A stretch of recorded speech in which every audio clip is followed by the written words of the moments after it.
fights this weekend. UFC St. Louis, as Bryce helpfully pointed out, headlined by Jeremy Stephens and Doo-Ho Choi. We have 5 fights. I'm not sure how many fights are on the main card. We're picking 5. I think it's a pretty solid card, actually, for St. Louis this weekend. Probably overall, I would say it might be better than the pay-per-view the following week. But that's neither here nor there. The first fight we're picking is Darren Elkins and Michael Johnson. Elkins coming off, I think his last fight was that comeback win that he had, that insane comeback win on the pay-per-view prelims. Yeah. And he will fight Michael Johnson, who I believe his last fight was that war with Justin Gaethje. I have Michael Johnson in this one. I think he's just a better overall fighter. And Elkins, despite that storied comeback that he had, which all-time MMA moment, but I think Michael Johnson is just the more skilled fighter here, and I think he handles Darren Elkins. I think that was 2 fights ago. He's coming off. I looked up Darren Elkins. That was against Misrad Bektic, the comeback. And he's coming now off of a win against Dennis Bermudez. I'm pretty sure that was a split decision. Oh, okay. Yeah. So, I mean, he's really developing a nice little resume. He's now got a 5-fight win streak. And if you look at Darren Elkins and you look at Michael Johnson, you would definitely say one of what weight class is this actually at? Now that I'm looking at this, because Elkins is traditionally a 145er. I think it would probably be 145 if I had to guess. I would think Michael Johnson might be moving down. I don't think Darren Elkins would be going up on a 5-fight win streak. But yeah, I would say this is a pretty big fight for both of them, considering that he's on a 5-fight win streak and you want to keep winning to get a contention shot. But I have lost the list. All right, I have Johnson winning this fight as well. I think he is a more overall complete fighter, as you said.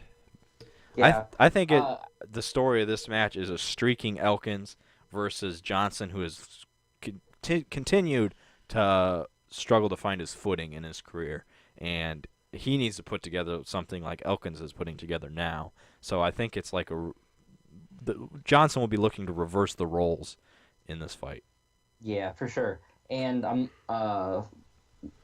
honestly, I mean, Darren Elkins doesn't ever get tired. And I mean, you saw in the Khabib fight, you saw in the Gaethje fight that Michael Johnson does get tired. If it comes to the later rounds, definitely could see putting some damage on Michael Johnson. So for that reason, I got Darren the Damage Elkins. Let's go. All-time bad MMA tattoo. All-time bad MMA tattoo on Darren Elkins. That's so bad on his chest. Which one, is that the one down the middle? No, he's got the one that says the damage on his chest. I don't remember. There's a lot of bad tattoos in the UFC. So terrible. And then the next fight we have KAMARU Usman versus EMIL MEEK. I know I've seen MEEK. Nothing really stands out, though. And I think Usman probably uses his wrestling to handle EMIL MEEK in this fight, I should say. I have Usman. He's a big, favorite in this fight. I think he wins and maybe even look for a finish. Ooh.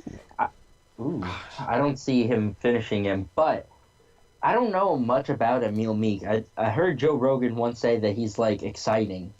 But, I mean, other than that, I don't know. He's only had one prior UFC fight, and that was a win against Jordan Maine. But KAMARU Usman, he's an established, very good wrestler in the 170-pound division. I could see him making a real run here at the belt in the next year or so. So I definitely see KAMARU Usman taking them down, using his crisp boxing to set up the takedowns and just winning a unanimous decision like he has been. And then the next fight on the card is former Dancing with the Stars competitor Paige VanZandt is facing off with Jessica Rose Clark. I believe this is only Rose Clark's second fight in the UFC.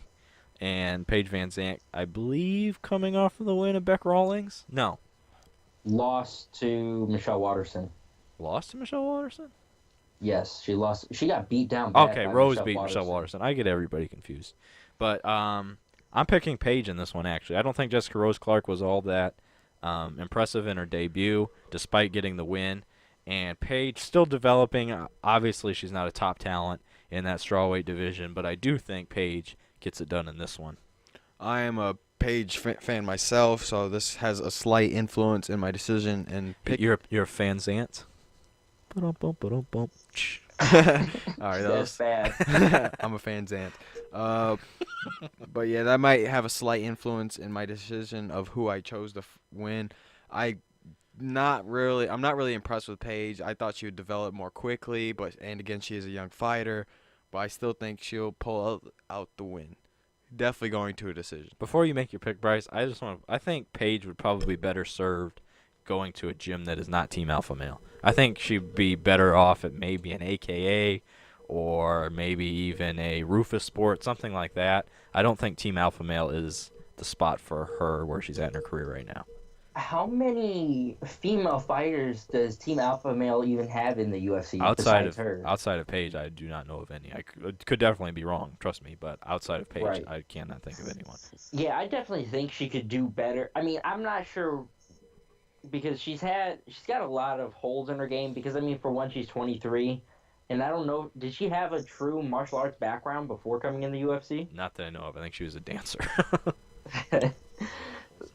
So I mean, her two losses in the UFC have come to Michelle Waterson and Rose Namajunas, so definitely good Those are losses. only 2 losses? Those are only 2 losses in the I UFC. would not have guessed that. Wait, who? Rose and Waterson. Michelle Waterson. Whose losses? Paige. Oh, I didn't In even the think. UFC. She has one other loss, I according didn't even to think. It feels like she lost. Yeah, it feels like she's like 4 and 5. 7-3. 7-3. Really? and it feels like she fights pretty often too. This is her 11th UFC fight? No. Oh, okay. She's Her 11th 7 pro and 3 fight. in total. She's had 1, 2, Okay. 3, 4. This is her 7th UFC fight. Damn. Okay. It feels like she's a really active fighter in my opinion. Also, I think that she's moving up to 125 because that's what Rose Clark fought at in her debut. And I think Paige had talked about moving up to 125 before because there's less traffic in the way, I guess. You may be right. Huh? You may be right. It doesn't seem like a weight cut's hard for her, so maybe, you know what I'm saying, like. Yeah, I don't even think it was like that was her reasoning. I thought it was more so that it was a less established division, so there's less. Yeah, I trouble know. Yeah, I getting know to what the you top. said, but I don't know why, but I just threw that out there too. So. While I Buju want- seems to be looking something up, let me make my pick. I've got Jessica Rose Clark here. Unlike Buju, I thought that she looked good against Beck Rawlings. Maybe that's because I think Beck Rawlings came up a weight division, but I think she's just a better fighter pretty much wherever it goes. Of course, there could be a jumping switch kick that KO'd Rawlings when PVC fought her, but I definitely see Jessica Rose Clark winning by unanimous decision in this one. I was trying to look up what weight class this was in, but apparently it's a goddamn mystery because nobody knows. So the co-main event of the evening is Vitor Belfort and Uriah Hall. Uriah Hall, another guy who has struggled to find his footing in the UFC, and Vitor obviously on a heavy downslide in his career. Despite that, I'm actually picking Vitor in this fight. I think Uriah Hall is far too inconsistent, and Vitor Belfort, despite what he's done lately in his career, post-USADA, I think Vitor has the experience, and I think he's going to be able to use that against Uriah Hall and get his hand raised at the end of this one. I think Uriah wins in a decision. Vitor is an older fighter, more experienced fighter, as you stated, and Uriah is younger, more energetic.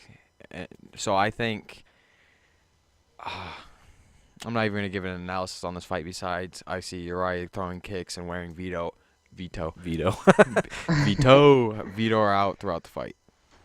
I think Uriah Hall is just going to win this because Vitor was just plain bad. I mean, it's not that Uriah Hall is even good. We've written about the curious case of Uriah Hall. You can check it out on untitledmma.com. Good stuff. Shameless plug. But Vitor's 40. His last fight... And he looks 60. Yeah, he looks very bad. Prior to winning his last fight, which was against Nate Marquardt, not the best of competition, he had a no contest against Gastelman, which I'm pretty sure he only got changed because Kelvin was on the green stuff. Then he had lost to Gegard and Jacare, and then it's going back to, I'm pretty sure, pre-USADA in 2015. So I and Uriah Hall is an athletic guy. I think that just that alone, he throws some kicks, it's gonna wear down Vitor quickly, and he's gonna win. It's not something I'm looking forward to watching, but I will. I hope Uriah wins, but I just think Vitor's experience probably carries him through this one. But I think if you looked up the phrase post USADA in the MMA dictionary, it should be a picture of Vitor Belfort. 100%. And then if you look up the inconsistent in the MMA dictionary, it should probably be Uriah Hall. So interesting matchup there in the co-main event. And the main event of the evening is, I assume, at 145 pounds. Jeremy Stephens, the hardest hitter at 145, / who the fuck is that guy, fights the Korean Superboy Do-Ho Choi. Do-Ho Choi famously had the insane war with Cub Swanson, and I think I'm going to pick Stephens in this one. Although Do-Ho Choi is known to bring the violence, I think Jeremy Stephens has the power that I think he's going to be able to put Do-Ho Choi away with a TKO win in the main event of this one. This is a really interesting fight on paper, and I hope it finishes that way too. But I feel like there's going to be at least people getting dropped 3 times. I'm not going to say there's going to be a knockout, but I expect people to get dropped. And I have Stephens winning. I am obviously the black sheep here because I have Do-Ho Choi winning. The little newspaper boy is going to come out swinging. The Korean like little newspaper. Delivering newspapers and not fighting in a cage. The Korean little newspaper boy. I just think, for one, I don't think Stephens is going to be able to knock him out. I mean, Cub Swanson has got a lot of power for the 140.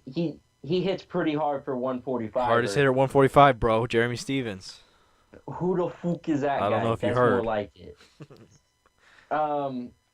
And I think Do-Ho Choi is this is going to be, I feel like he learned a lot from the Cub Swanson fight, and this is going to be his best performance to date, and he's going to knock out Jeremy Stephens. Bryce already put the belt on Do-Ho Choi. Yeah.